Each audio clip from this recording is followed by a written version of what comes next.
Hello everyone, in today's video, I'm going to show you how to translate content from Chinese to English on the Rednote app.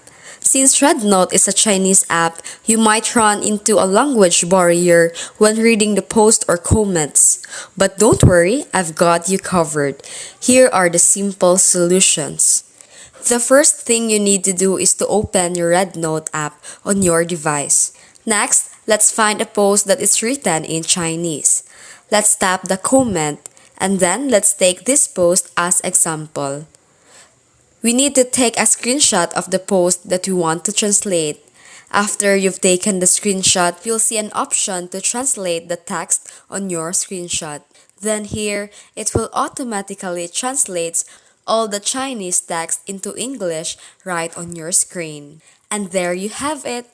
The entire post is now translated into English, making it easy for you to read and understand.